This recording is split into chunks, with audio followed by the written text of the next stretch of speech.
복된 밤입니다. 이 밤에도 하나님의 풍성한 은혜가 여러분과 함께 하시길 주님의 이름으로 축원합니다. 바울이 고린도라고 하는 지역에 들어가서 선교해서 고린도 교회를 세웠습니다. 그리고 나중에 그 고린도 자신이 가서 선교해서 세운 그 고린도 교회에 편지를 합니다. 여러분들이 신앙생활을 잘했으면 좋겠습니다. 여러분들이 믿음 안에 은혜 안에 신앙생활 잘 하시기 바랍니다 하면서 권면하고 또 하나님의 뜻을, 하나님의 말씀을 그들에게 전합니다. 1절에 보면 하나님의 뜻을 따라 그리스도 예수의 사도로 부르심을 받은 바울과 형제 소스데네는, 바울은 자신과 자기 동역자가 화울이 많이 나는 것 같은데요. 저만 그런가요? 하나님의 뜻을 따라 부름 받았다라고 말씀하고 있습니다. 자, 한번 생각해 보시죠. 만약에 하나님께서 바울을 부르지 않으셨다면 사도 바울은 어떤 인생을 살았을까? 하나님께서 바울을 만나지 않으셨다면, 바울을 부르지 않으셨다면 바울은 어떤 삶을 살았을까? 한번 생각해 봅니다. 어쩌면 그는 평생 예수 믿는 사람들을 핍박하면서 살았을 겁니다. 예수 믿는 사람들을 핍박하고 교회를 박해하고. 왜요? 이게 하나님 뜻이라고 생각했기 때문에. 예수님 이 땅에 오셔서 십자가 지시고 죽으셨습니다. 그리고 부활하시고 승천하셨습니다. 그러나 그 당시 많은 유대인들은 예수님을 안 믿습니다. 그들이 예전부터 들어오던, 그리고 그들이 예전부터 배워오던 구약 성경, 그것만 믿었어요. 그래서 그들은 오신 예수님이 하나님의 아들이라는 걸 안 믿습니다. 예수님을 안 믿는 그들은 지금까지도 유대교만 믿어요. 그래서 그게 유대교라고 하는 거는 예수님을 하나님의 아들로 안 믿고 그냥 구약 성경만 믿는 겁니다. 그래서 그들은 아직도 메시아가 안 왔다고 믿습니다. 아직도 메시아는 안 왔고 언젠가 앞으로 메시아가 올 것이다. 자, 그러면 사도 바울도 아마 예수님을 만나지 못했다면 똑같았겠죠. 그 유대인들하고 똑같이 교회를 박해하고 교회를 부숩니다. 왜요? 이게 하나님 뜻이라고 철저히 믿었기 때문에. 분명 바울과 유대인들은 이게 하나님 뜻입니다. 이게 하나님이 기뻐하시는 일입니다. 자, 그럼 시간이 지나가면서 바울은 유대인의 지도자가 되었겠죠. 젊고 이 당시 30대 초반밖에 안 됐습니다. 똑똑하고 집안이 아주 좋았습니다. 바울은 잘 배운 인물입니다. 유대교에 대해서도 잘 배웠고 철학도 잘 배웠고 요즘으로 따지면 좋은 대학 나온, 또 혹은 외국 가서 유학하고 온 엘리트입니다. 그래서 유대교에서는 아주 장래가 촉망받는 지도자입니다. 거기다가 그는 또 하나 아주 큰 걸 가지고 있는데 그게 뭐냐면 로마 시민권이었습니다. 요즘 우리는 그 로마 시민권이 뭐라고? 아니에요. 이 당시 로마 시민권은 지금 미국 시민권보다도 훨씬 더 세고 훨씬 더 좋았던 겁니다. 요즘 우리나라 막 아주 혼란스럽죠? 어제도 세상에, 저도 밤에 깜짝 놀랐어요. 어떻게 저런 일이 이게 지금 가능한 거야? 도대체 어떻게 저런 판단을 할 수 있을까 놀랬습니다. 정치권을 보면 여야를 막론하고 보면 우리 욕밖에 안 나옵니다. 여당을 좋아하는 사람들도 여당 보면 화가 나요. 좀 진보적인 사람들도 야당을 봐도 화가 납니다. 어떻게 지도자들이 저럴 수가 있을까? 그래서 사람들이 정치하면 욕부터 합니다. 사업하는 분들도 이야기합니다. 지금 우리나라 사업하기가 너무 힘들대요. 요즘 삼성도 위험하다고 하고 뭐 대기업들도 위험하다고 하고 또 상속세가 너무 많아가지고 기껏 기업을 읽어놓으면은 자식 때 갈 때면 다 세금 내고, 그래서 3대가 회사를 끌고 가지 못할 정도로, 그래서 웬만하면 회사들도 외국으로 옮기는 게 더 낫다라고 말을 합니다. 주식시장에선 그런 말을 합니다. 이제 국장은 희망이 없다고, 다 미국장으로 건너가야 된다고. 그래서 젊은 사람들은 그렇게 이야기한대요. 국장 탈출은 지능순이라고. 머리 나쁜 사람들만 국내 시장에 남아 있다는 겁니다. 그럼 우리나라 산업, 우리나라 기업들 어떻게 됩니까? 우리나라 산업, 우리나라 기업에서 돈을 다 빼가지고 계속해서 미국으로만 넣으면, 뭐 트럼프도 그렇고 현재 대통령도 그렇고 다 미국 중심으로 오라고 많은 사람들이 큰일이다 큰일이다 이야기를 합니다. 그러면서 요즘은 그런 얘기도 하더라고요. 능력이 되면 자기 자식들에게 미국 시민권을 만들어 주라고, 그리고 미국 시민권 만들어주는 게 제일 좋다고. 얼마나 힘들면 그러겠어요? 우리 기도 많이 해야 됩니다. 정말 기도해야 됩니다. 자, 그런데 2000년 전에 로마 시민권을 가지고 있었다. 이거는요, 지금 미국 시민권보다 훨씬 더 가치가 있고 인정받는 겁니다. 그러면 사도 바울은 어쩌면 유대인의 위대한 랍비가 되었을 수도 있습니다. 인정받고 성공하고 고생 안 하고 편안하게 살 수 있는 삶이 사도 바울의 인생이었습니다. 그런 그가 다메섹으로 예수 믿는 사람들 잡아 죽이려고 가다가 그곳에서 예수님을 만납니다. 그리고 그가 예수님의 제자가 됩니다. 자, 누가 이 일을 상상할 수 있었을까요? 아마 그 당시에는 아무도 상상도 할 수 없는 일이었습니다. 아니, 스데반을 죽였던 그 사울이 예수 믿는 사람들을 다 잡아 죽이고 교회를 완전히 문 닫게 하려고 했었던 그 사울이, 그가 변화된다고? 그가 예수님의 제자가 된다고? 이거는요, 정말 있을 수 없는 일입니다.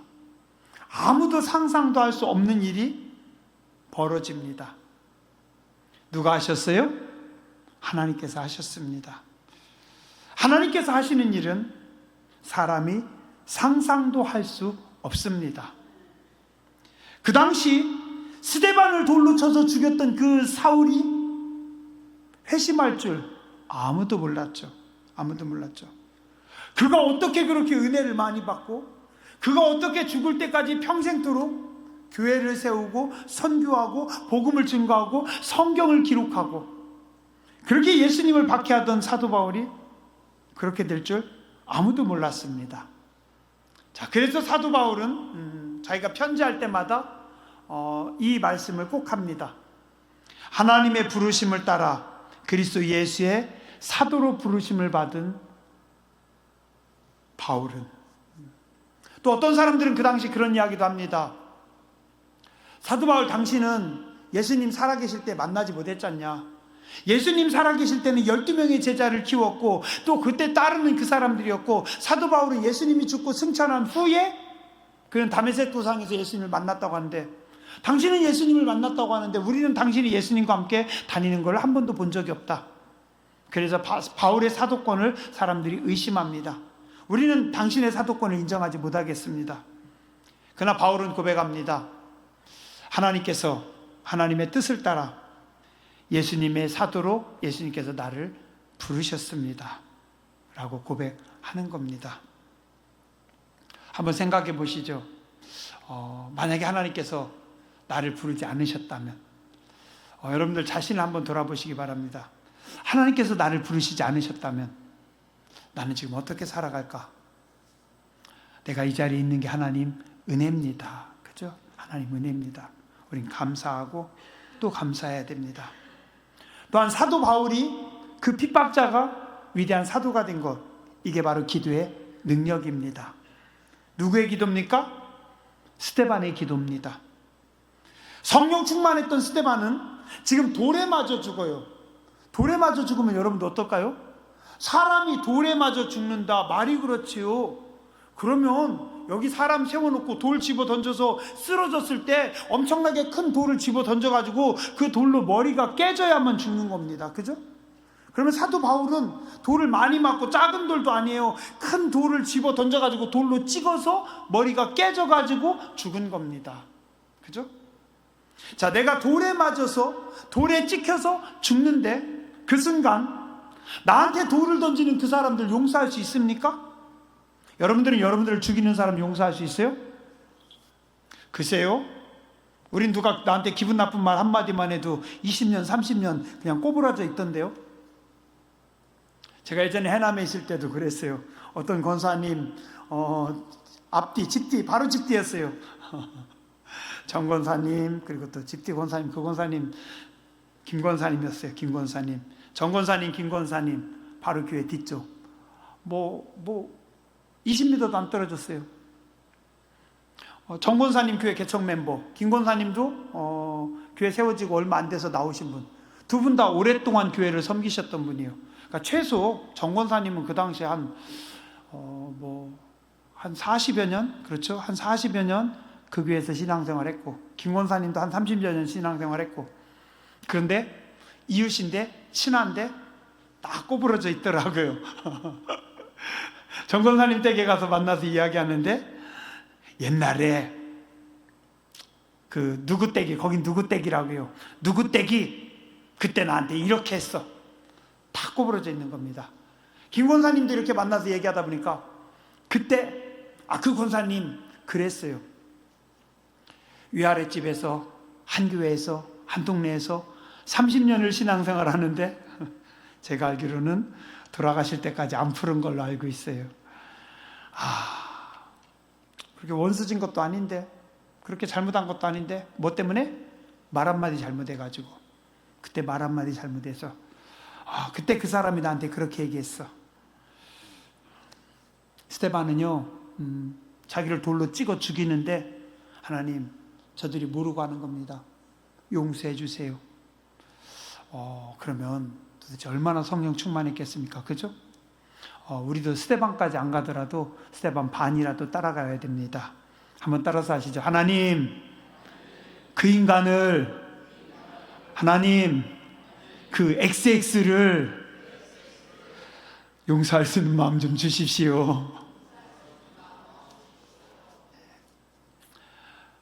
스데반은 죽으면서도 용서합니다.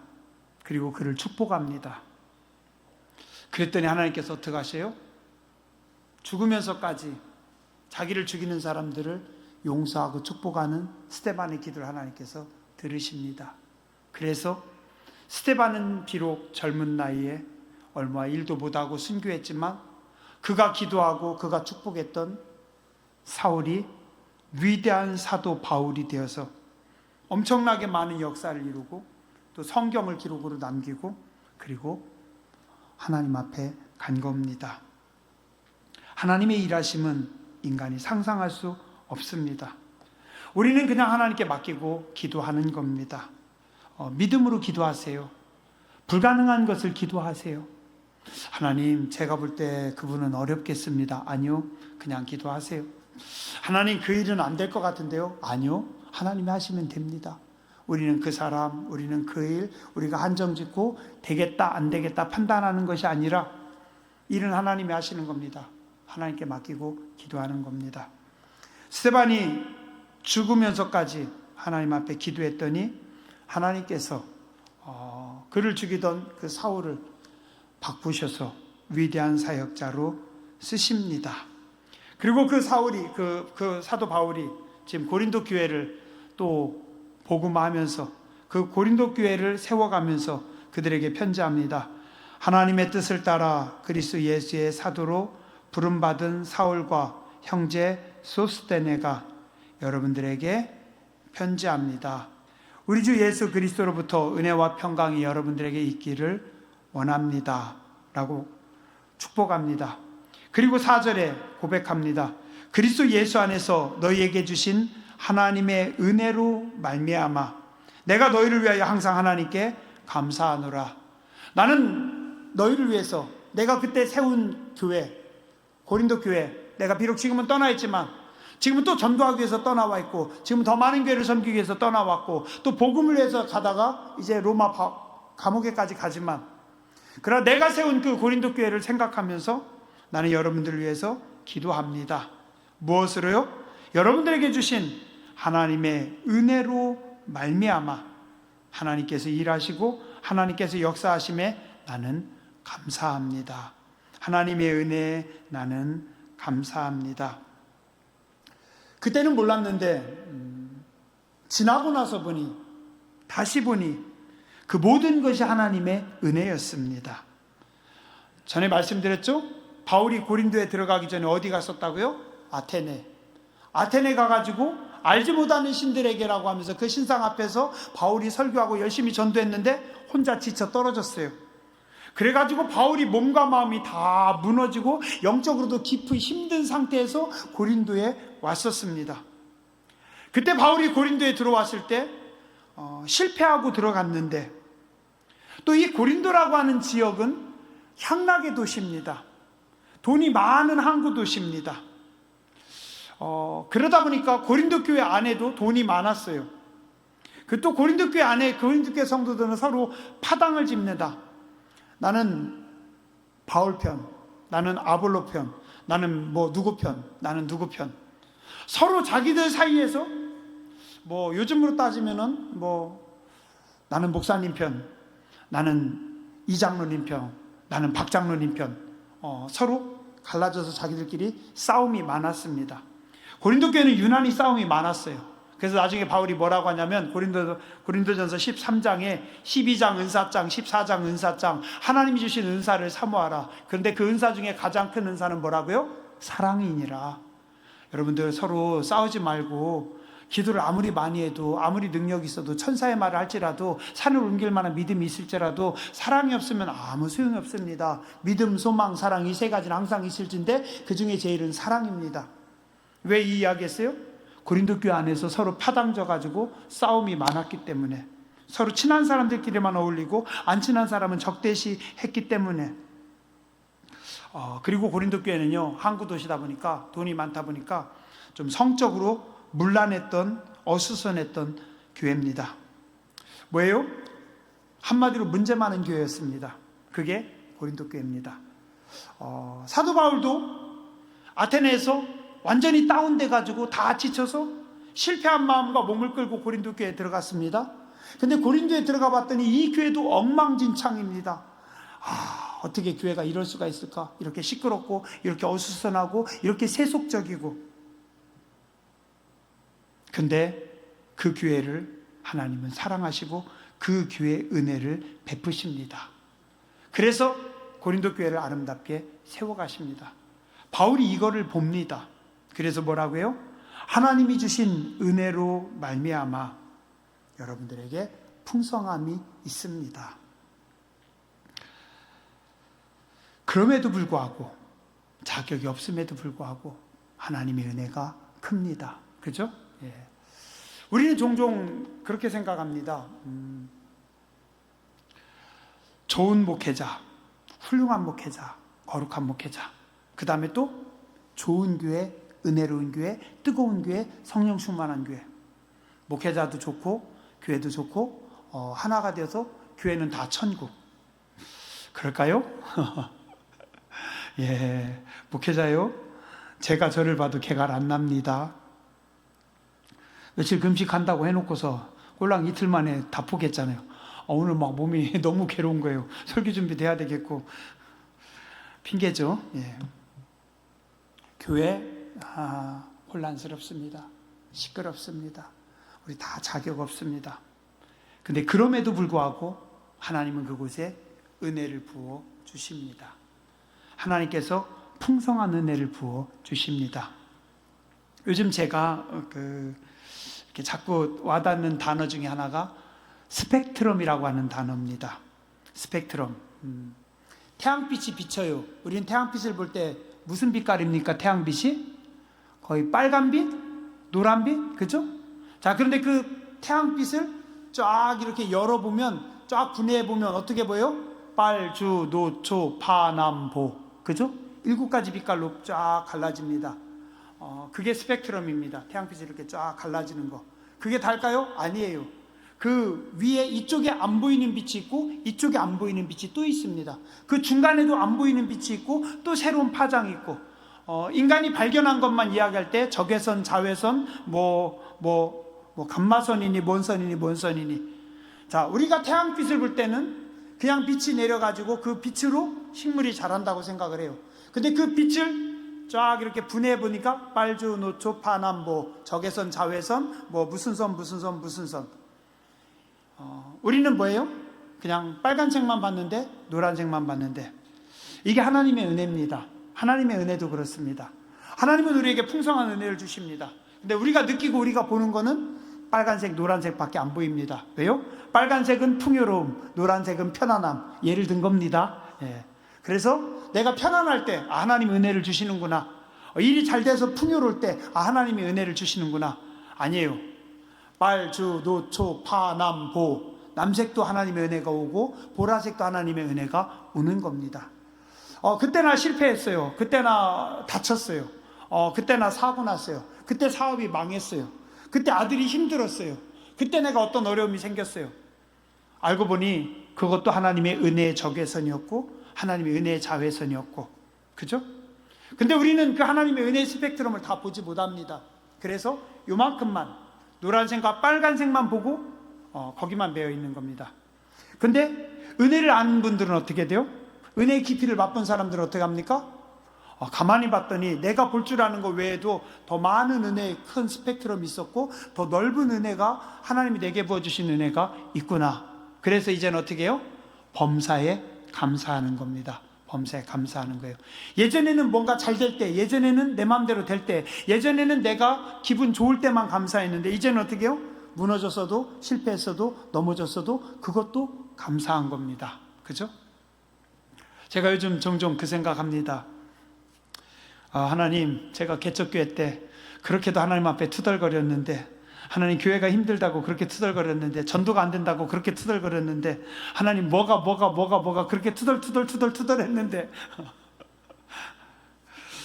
그런 투덜이를 하나님 여기까지 세워주셨네요. 또 교회가 부흥하는 것을 제가 보네요.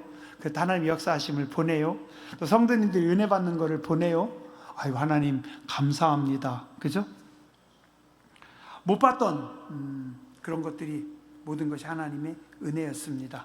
4절에 너희에게 주신, 고린도 교회 너희에게 주신 하나님의 은혜로 말미암아 내가 항상 하나님 앞에 감사한다.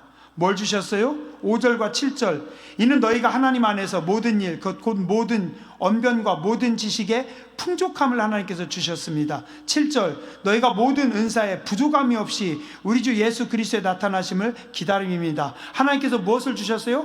풍족함을 주셨고 부족함 없음을 하나님께서 너희에게 부어주셨다라는 겁니다. 단지 뭐예요?